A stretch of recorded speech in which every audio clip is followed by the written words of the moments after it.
Once again, just before this video starts, I would like to apologise for the quality of the audio in parts of this run.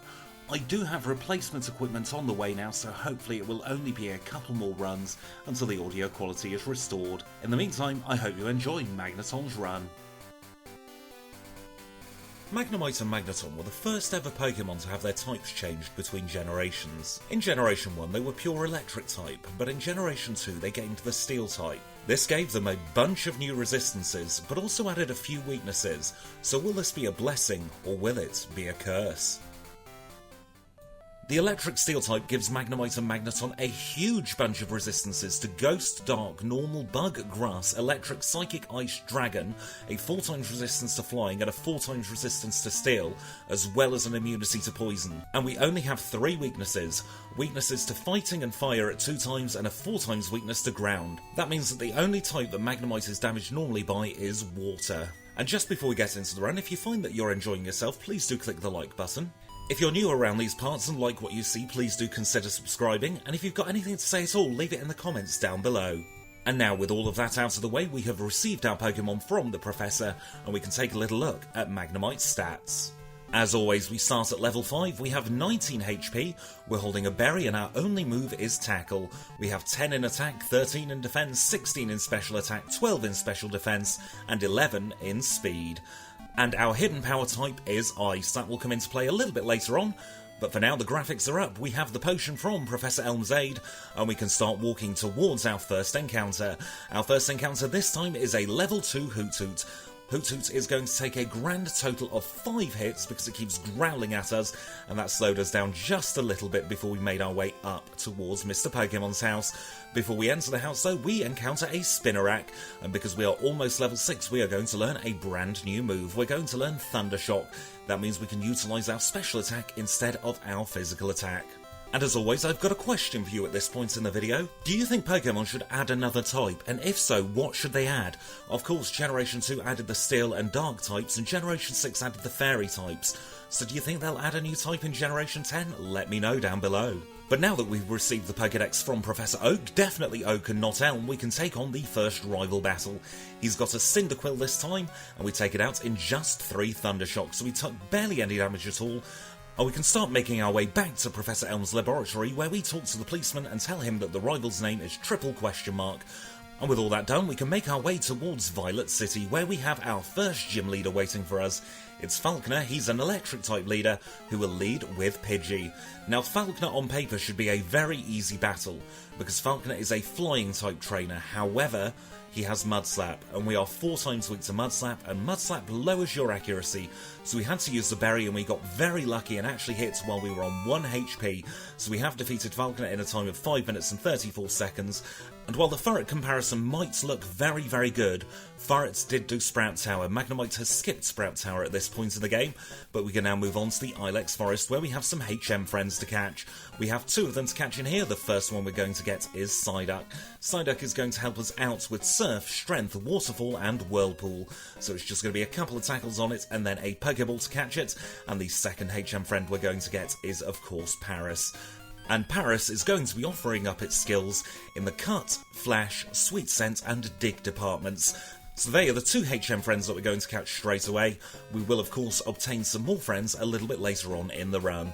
But for now, we'll keep making forwards progress, and we'll go and have a little chat with Kurt, because we want to find out what on earth is going on in the Slowpoke well.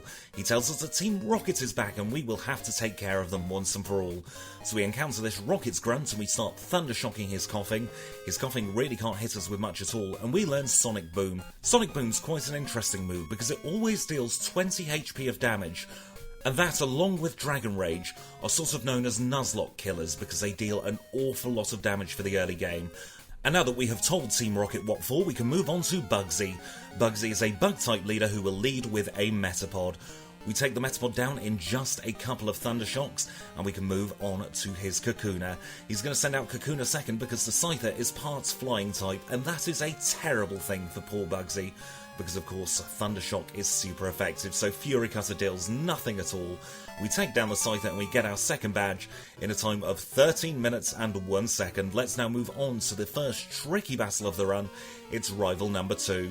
The rival will have evolved his starter at this point, and we are still unevolved. so we are really going to struggle against this Quilava. It takes us down to 26 HP with the first Ember, down to 4 with the second Ember, and knocks us out with the third. So we're going to have to get lucky and hope that this Quilava uses a status move. We take a whole 1 HP's worth of damage off the Ghastly and we're now back onto the Quilava. We use Sonic Boom to take off a lot of health as Ember hits us quite hard. We recover our health back up to over half using the berry. Smokescreen hits us, but we hit through it twice in a row to take care of the Quilava and the Zubat. Only 4 resets for the second rival battle there, which is not bad going at all, seeing as our other option would have been to grind, and that would have been an awful lot slower. But we go through the Ilex Forest and pick up cuts, we'll pick up the coin case from the underground, and we'll also give our Magnemite a haircut. I suppose it's more of a polish really, isn't it? And now we're going to take on Pokemaniac Donald. Donald has a pair of Slowpoke, which is great for us because they're water types, and we will learn a new move off the back of it. So we're going to say goodbye to Supersonic, and we are going to say hello to Thunderwave. Thunderwave is a move that I absolutely cannot stand being used against me, so I'm kind of happy to have it on my learn set for once. We'll buy some coins in the game corner, and then we will buy our third HM friend. This one is Abra, and Abra is going to use for one move, and one move only, that is Teleport. And now it's time to pick up one of my favourite HM friends, it's Kenya time. Kenya's going to help us out with Fly, and we are never going to return her. Now we're going to pick up the Quick Claw from the National Park, we'll pick up the Dig TM, and we're going to have a little chat with Floria. Floria tells us there's a funny looking tree in the way, so we're going to have to deal with that later, but for now we're going to pick up the Rollout TM, and we're going to take on Whitney. Whitney is a normal type trainer who will lead with Clefairy. Clefairy of course loves to Metronome, so we're going to have to hope that Metronome doesn't pick a ground type move, and in this instance it doesn't, so we're almost at full HP as the Miltank starts to roll. I paralyse the Miltank to try and make sure that it doesn't get build up on the Rollout. But of course, the coin toss goes in the wrong direction for us every single time. We get dropped down to 11 HP, but that's still not enough and we get the win. So we now have 3 badges in hand in a time of 22 minutes and 23 seconds. Let's now move northwards towards Ecruteak City. And the first thing we're going to do around Ecruteak City is pick up the Magnet. This is from Sunny and it will give us a 10% boost to our electric type moves. We'll grab the Surf HM from in front of the Kimono Girls, and now we'll move on to rival number 3. But before we do, we're going to change our learn set ever so slightly. We're going to get rid of Sonic Boom and replace it with Rollout. This is to help with the rival battles because Rollout is super effective against fire types as well as flying and ice types, and he has all 3 of those types. And we're also going to say goodbye to Tackle. We've got Swift now, and Swift is a much stronger normal type move. So let's now take on rival number 3. He's leading with a pesky Haunter, and our speed stat isn't great, so we get hit by a Curse. That means it's going to be a 2-shot on the Haunter, and out comes Quilava. We hit, and we almost but not quite knock it out. He gets a critical hit and knocks us out.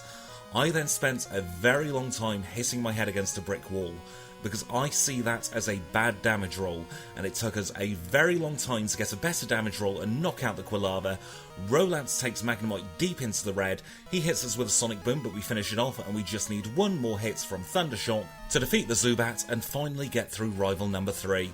Nothing of any interest at all happened in the interim battles there, and in hindsight I probably should have gone west out of Ecruteak City before taking on the rival and Morty.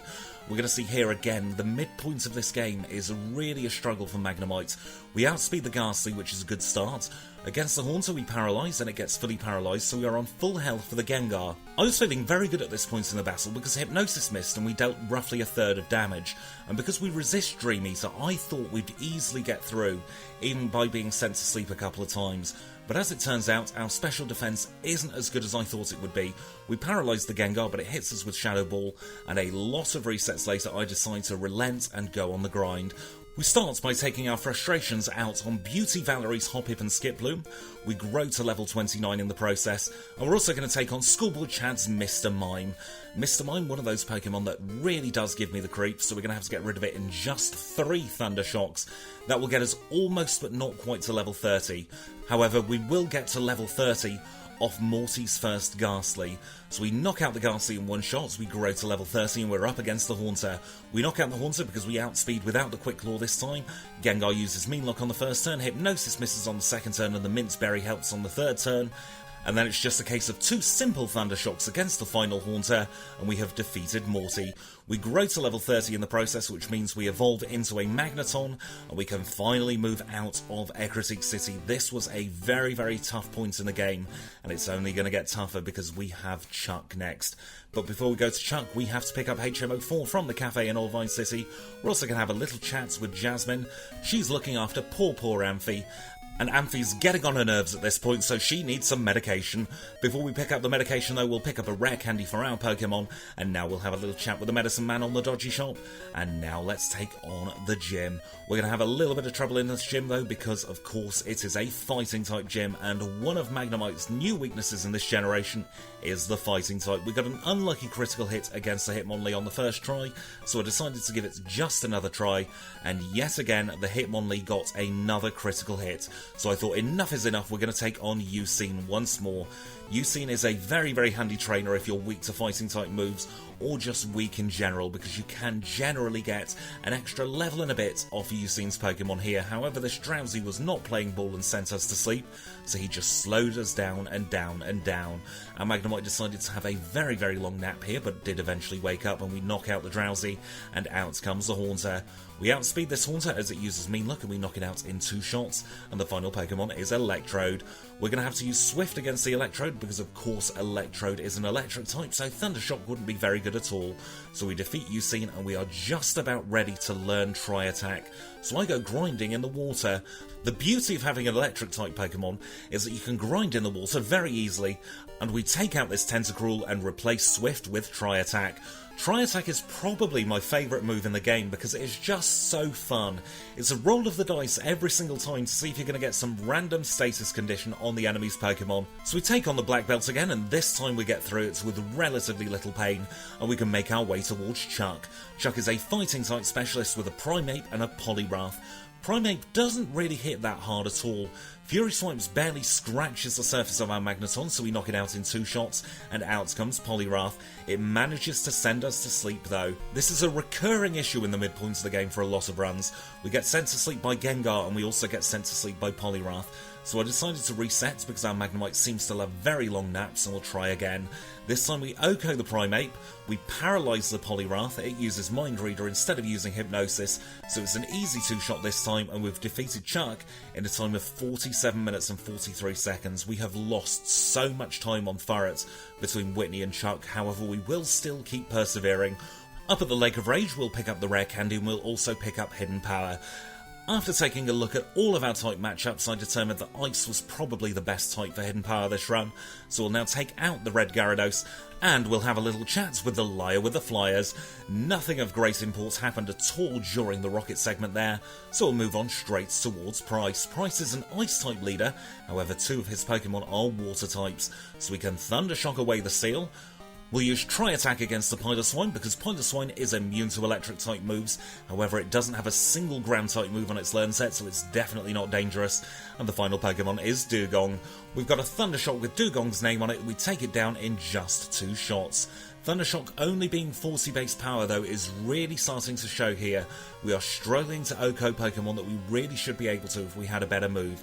And just before we go to Jasmine, we're going to say goodbye to Thunder Wave. Thunder Wave have served its purpose, even though that wasn't a lot of purpose at all in this run, and we're going to replace it with Hidden Power Ice, and now it's time to take on Jasmine. We're going to take advantage of the fact that her Steelix is part ground type, so Ice will be neutral against the Steelix. So we take out the first Magnemite, but do end up getting paralysed, and Iron Tail is going to do next to nothing against us. We have a 4 times resistance to Steel-type moves, so it's just a couple of hidden powers to knock it out. We'll do exactly the same against the last Magnemite, and we got very lucky there and didn't get paralysed much at all. So we've defeated Jasmine in a time of 56 minutes and 37 seconds. We can now do our little bit of housekeeping. We'll pick up the Rare Candy outside Violet City. We'll also pick up the Flash HM from the very top of the Sprout Tower. We'll pick up the Rare Candy south of Goldenrod, and we'll pick up the Return TM. And with all that out of the way, it's time for the 4th rival battle. This one is downstairs in the department store, and the rival leads with Golbat. And that's very good for us because it means we can start building up the rollouts. We did get confused, which could have thrown a spanner in the works, but we do knock out the Golbat. We snap out of confusion and knock out the Quilava, and then we miss against the Magnemites. We get paralysed, but the only thing we've got to worry about at this point is the Haunter's Cursing. So we'll knock out the Magnemite in 2 hidden powers, and it all comes down to this. If the Haunter curses, this could be a very tricky battle, but if it doesn't and uses Shadow Ball like it does, it's going to be a very easy battle. And the final Pokemon is Sneasel. Sneasel couldn't punch its way out of the paper bag, even if it had scissors for hands, and we end up knocking it out in just a couple of Thunder Shocks, even after being paralysed more times than I care to count. But with it knocked out, that's Rival 4 all done and dusted, and we can make our way towards Blackthorn City. Before we do though, we've got some stuff to pick up. We'll pick up the Pink Bow, which is ostensibly the magnets for normal type moves, and we'll also grab the radio card from the bottom of the radio tower. After that, it's a quick trip into the Ice Path to pick up the Nevermelt Ice. We'll equip it, and now we are ready to take on Claire. Claire is a Dragon-type gym leader who will lead with a trio of Dragonair. So we're going to use Hidden Power Ice against the first one to take it down in one shot. We'll do exactly the same against the second one and take it down in one shot as well. And out comes the third one. Hidden Power Ice takes care of that just like it did with the other two. And we are on to Kingdra. Hidden Power Ice takes off just shy of half on the first turn, but that's enough to get her into healing range. A couple of better damage rolls later, and we have defeated Claire in a time of 1 hour, 13 minutes and 25 seconds. Because she throws a strop, we get the badge in 1 hour, 14 minutes and 20 seconds. We can get the rare candy just east of Newbark Town, and now we're ready to take on the final rival battle. This time he's going to lead with Sneasel, and once again that is weak to rock-type moves. So we'll start a rollout against it and do well over half on our first, knock it out on our second and take a little bit of damage from Sneasel. And then just as rollout's building power, we miss against the Typhlosion and take an awful lot of damage from a couple of Flame Wheels. We do knock it out though when we're on to Magneton. We take off just shy of half health on the first turn. We get hit by Sonic Boom to take us down to 14 health. We knock it out and we do the same to the Haunter. We've got 2 Pokemon left to go. We use Hidden Power Ice against the Kadabra because that's probably going to be stronger than Thunder Shock, and we can Thunder Shock the Golbat and just about scrape through the final rival battle. Time of 1 hour, 19 minutes and 4 seconds to get through the rival battle, and that means that the Pokemon League is next. Of course, the first thing we're going to do is heal up our Pokemon. We definitely need it after that rival battle, and now we'll say thank you to our HM friends. So thank you to Kenya, to Abra, to Psyduck, and to Parrish. You all have a lovely, lovely rest. It's time for Magneton to take on the Pokemon League, but before we do, we're going to pick up our 4 full restores. We'll either need them or we won't. And now let's take a little look at our stats as we enter the League. We are level 52 and have 145 HP.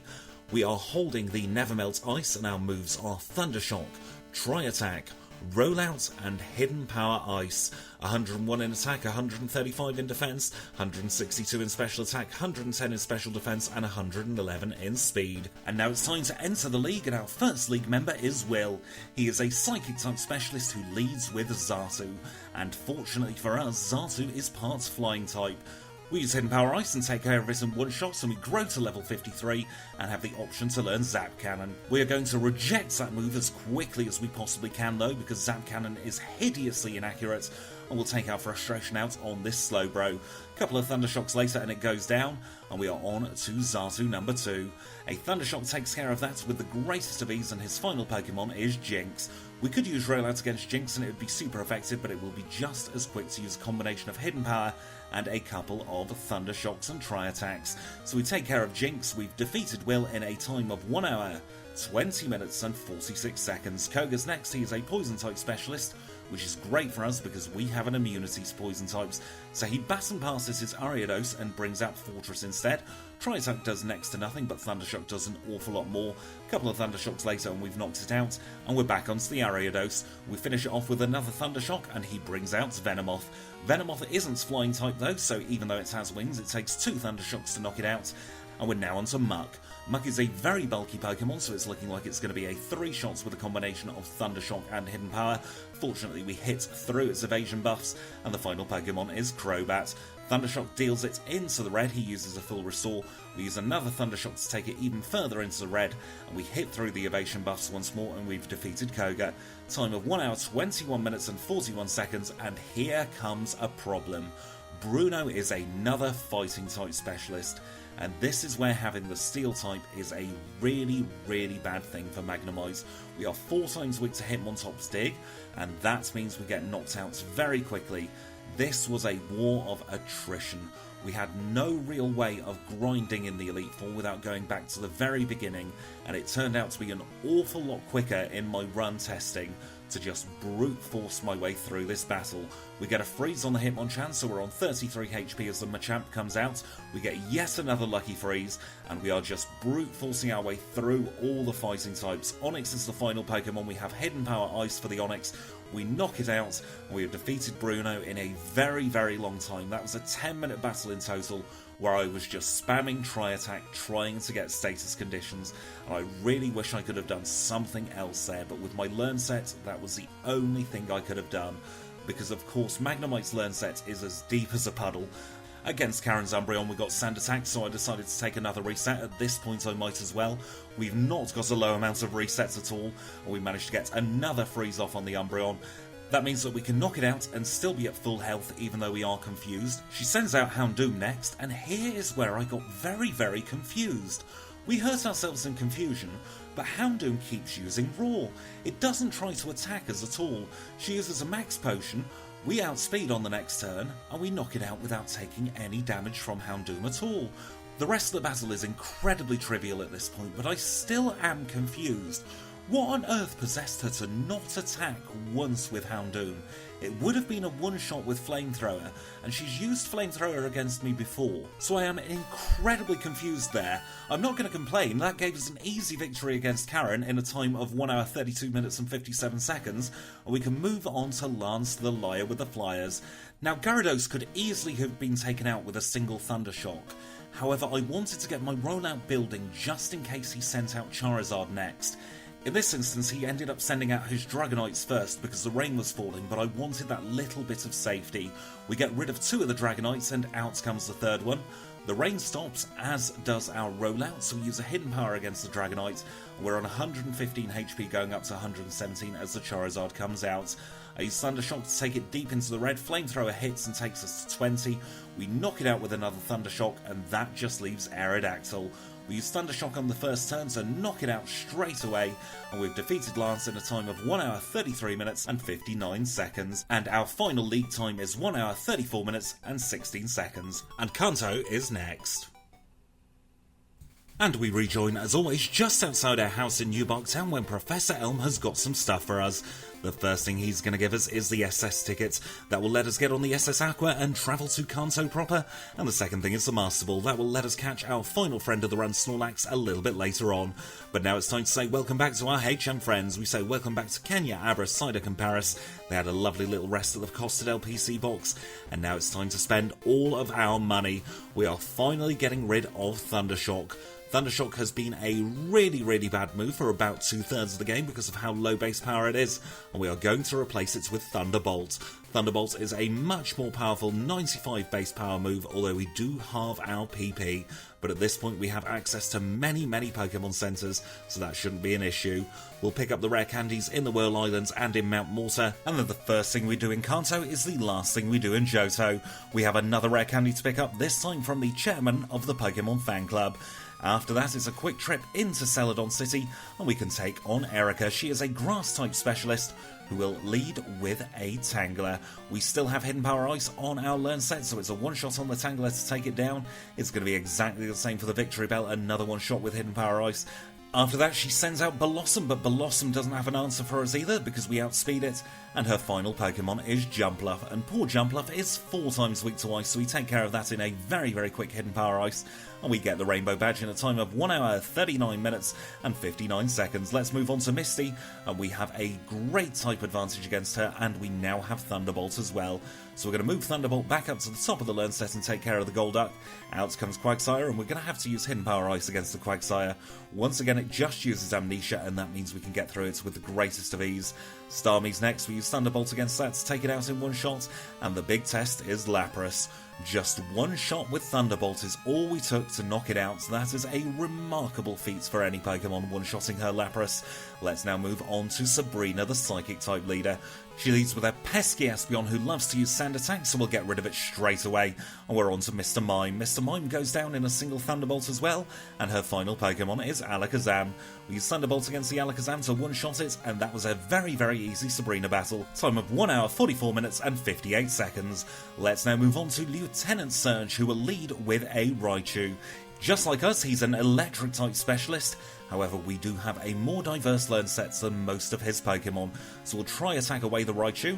We will do the same on the Electrode and get a freeze on it to make it even nicer, and here comes Magneton. We're going to use Hidden Power against the Magneton and get a lucky critical hit to knock it out in one shot. Electrode number 2 comes out, so we use Hidden Power against that to one-shot it, and the final Pokemon is Electabuzz. Hidden Power does a great job of taking it into the red, but we do get paralysed. He uses a Hyper Potion, and I use Tri-Attack to try and get a status condition back on it. He misses Thunder, we hit it, and we've defeated Surge in a time of 1 hour, 46 minutes and 31 seconds. Let's catch our final friend of the run. It's the Snorlax in front of Diglett's Cave. Now I know there's a bit of debate as to whether I should get the leftovers in Celadon City or whether I should get the Snorlax. This one is far, far easier on my brain because I have to get through the Snorlax. So even though it might be on paper quicker to get the leftovers in the cafe, I'm going to stick to getting the ones from the Snorlax because I know I've definitely got them each run then. Now it's time for Brock, and Hidden Power Ice and Thunderbolt to make this an absolute breeze. Every single one of his Pokemon is either weak to electric or ice type moves, so we will use Hidden Power Ice on the Pokemon that are weak to the ice type moves, and we'll use Thunderbolt on his water and rock types, just like that, to take care of all of them in one shot. We grow to level 63, and we can move onwards towards Cinnabar Island. We have a little chat with Blue and pick up the rare candy, and now it's time for Blaine, the fire type specialist. Blaine could prove to be a little bit problematic, you know, because we are weak to fire types because we've got that steel type. However, a single Thunderbolt knocks out the Magcargo, and we are onto the Bumhead Fire Duck. We say goodbye to the Bumhead Fire Duck, and that just leaves Rapidash. We one-shot the Rapidash as well. Our massive 120 special attack with a stab move is now showing its absolute fortitude, and we can move on to Janine. Poor Janine leads with the Crobat, so we'll Thunderbolt that away straight away, and we can move on to Weezing.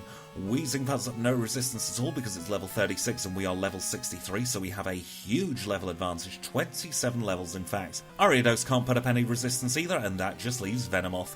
She uses a Dire Hit, but that's a waste of money for her, and we defeat Janine in a time of 1 hour, 50 minutes and 15 seconds. The final gym leader test is Blue.